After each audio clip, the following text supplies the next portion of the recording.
Oke, pengangguran friksional dan struktural akan selalu ada walaupun perekonomian beroperasi dalam kapasitas penuh. Kemudian ada yang dimaksud dengan istilah tingkat pengangguran alami, ini adalah penjumlahan dari pengangguran friksional dan struktural. Kemudian pengangguran siklikal adalah pengangguran yang timbul ketika perekonomian sedang tidak beroperasi dengan normal. Jadi pengangguran ini timbul kalau pada masa-masa resesi atau depresi di perekonomian. Kemudian ada yang disebut sebagai hukum Okun atau Okun Law. Jadi hukum Okun ini cuma menjelaskan hubungan negatif antara GDP real dengan tingkat pengangguran. Ini bisa kita lihat dalam grafik ini. Jadi apabila tingkat pengangguran itu semakin tinggi, maka laju pertumbuhan ekonomi juga akan semakin rendah. Ini yang disebut sebagai hukum Okun Law. Ini adalah data dari tingkat pengangguran terbuka di Indonesia. Jadi BPS men-summary bahwa tingkat pengangguran terbuka di perkotaan itu jauh lebih besar dibandingkan tingkat pengangguran terbuka di pedesaan. Kemudian inflasi dan deflasi. Inflasi itu adalah peningkatan tingkat harga keseluruhan, sedangkan deflasi ini lawannya, jadi penurunan tingkat harga keseluruhan. Bagaimana cara kita mengukur inflasi? Umumnya inflasi ini diukur berdasarkan perubahan dalam indeks harga. Jadi ada beberapa indeks harga yang selalu diperhatikan oleh para pemangku kebijakan ataupun pusat badan statistik. Yang pertama adalah indeks harga konsumen atau IHK. IHK adalah suatu indeks yang mengukur perubahan harga rata-rata tertimbang dari sekelompok tetap barang dan jasa yang pada umumnya dikonsumsi masyarakat pada jangka waktu tertentu. Nilai IHK itu dihitung dengan bagaimana cara kita mengukur IHK ini? Ini adalah rumusnya. Jadi kuantitas barang A yang diproduksi kemudian dikalikan dengan harga berlaku pada tahun tertentu. Kemudian apabila ada barang B maka juga sama, kita kalikan aja kuantitas barang B dengan harga berlaku B, kemudian dibagi dengan kuantitas barang A dikali dengan harga tahun dasar A, harga tahun dasar, kemudian kuantitas B dikali dengan harga B pada tahun dasar.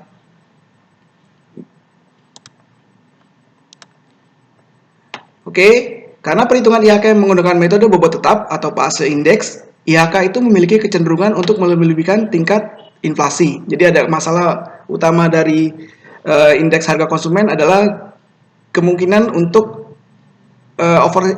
overestimate dalam laju inflasi. Alasannya apa saja? Pertama, karena adanya masalah substitution bias. Jadi di sini IHK tidak memperhitungkan kecenderungan konsumen mengganti barang dan jasa dengan produk yang harganya relatif turun. Kemudian ada masalah IHK itu tidak dapat memasukkan dampak dari pengenalan barang baru. Jadi ketika barang baru diperkenalkan ke pasar, konsumen menjadi lebih baik karena mereka memiliki lebih banyak produk untuk dipilih.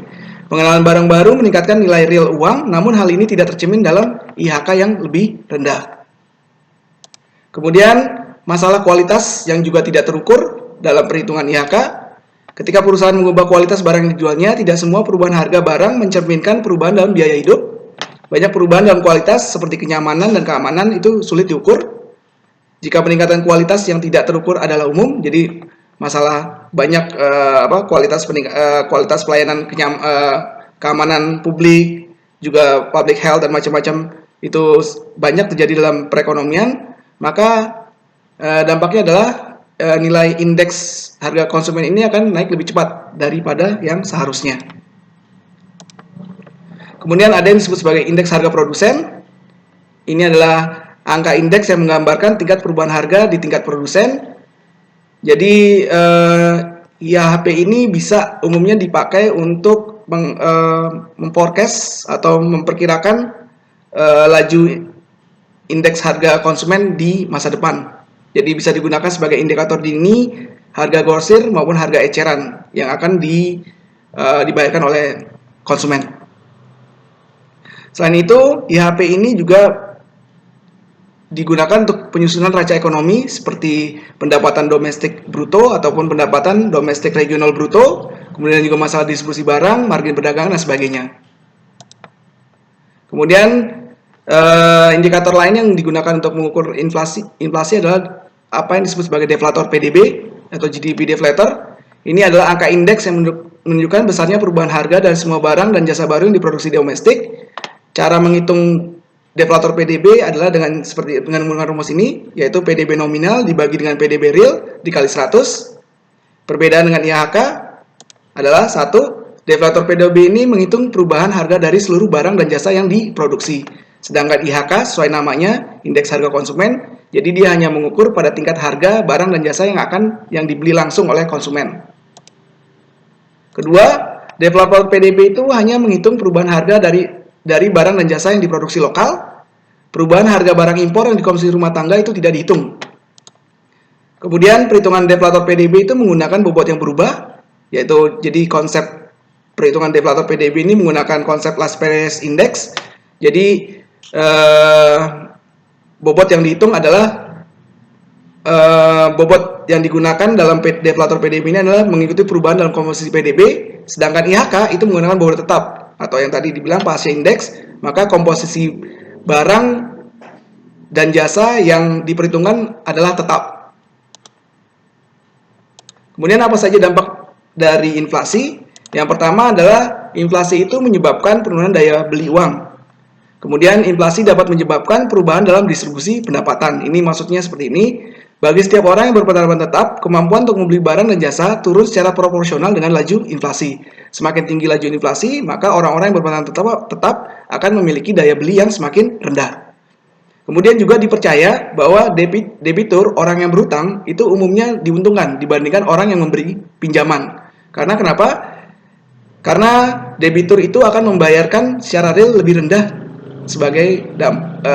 membayarkan lebih rendah dibandingkan ketika dia berhutang. Maksudnya seperti ini, kalau sekarang dia berhutang sebanyak 100.000, dengan uang 100.000 itu bisa dibelikan 5 kilo beras, tapi ketika di masa depan, ketika harga beras itu meningkat, maka nanti uang yang diterima oleh kreditor itu akan bernilai lebih sedikit. Dalam artian lebih sedikit bisa membeli beras tersebut. Ini yang dimaksud dengan pernyataan ini. Kemudian inflasi dapat menyebabkan inefisiensi dan peningkatan biaya administrasi. Maksudnya seperti ini. Jadi ketika tingkat harga bergerak terlalu cepat, maka ada kemungkinan perusahaan akan butuh mencetak katalog harga yang terlalu sering. Sedangkan kita tahu sendiri katalog harga itu membutuhkan biaya.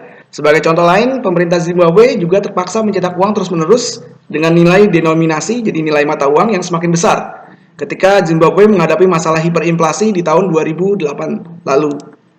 Kemudian ketika inflasi tinggi, tingkat suku bunga umum juga tinggi, biaya peluang memegang uang tinggi, orang akan terdorong memegang lebih sedikit uang tunai, dan oleh karenanya orang akan lebih sering bolak-balik ke bank. Kemudian masalah pertumbuhan ekonomi.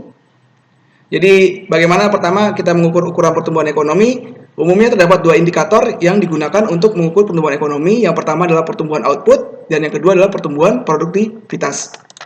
Pertumbuhan output. Ini adalah tingkat pertumbuhan output dalam suatu perekonomian. Pertumbuhan output per kapita adalah tingkat pertumbuhan output per orang dalam suatu perekonomian. Jadi di sini pertumbuhan output per kapita itu cuman laju pertumbuhan output ini kita bagi dengan jumlah total orangnya. Atau cara perhitungannya adalah GDP kita bagi dulu dengan total populasi, kemudian kita bandingkan dari tahun ke tahun. Jika pertumbuhan output sama dengan tingkat pertumbuhan penduduk, maka output per kapitanya itu tidak tumbuh. Kemudian perlu diingat, tidak seluruh penduduk dalam suatu negara atau perekonomian itu bekerja. Oleh karenanya, tingkat output per kapita itu tidak sama dengan tingkat output per pekerja. Jadi, tingkat output per pekerja inilah yang kita kadang-kadang digunakan sebagai proksi dari pertumbuhan produktivitas. Jadi, pertumbuhan produktivitas di sini didefinisikan sebagai tingkat pertumbuhan output per pekerja. Kemudian untuk mengukur laju pertumbuhan, maka rumusnya seperti ini. Jadi tingkat GDP pada tahun T dikurangin dengan tingkat GDP di tahun sebelumnya dibagi dengan tingkat GDP di tahun sebelumnya dikali 100%. Apa yang menyebabkan output per kapita itu bisa tumbuh? Yang pertama adalah karena produktivitasnya itu sendiri tumbuh atau karena tenaga kerjanya yang tersedia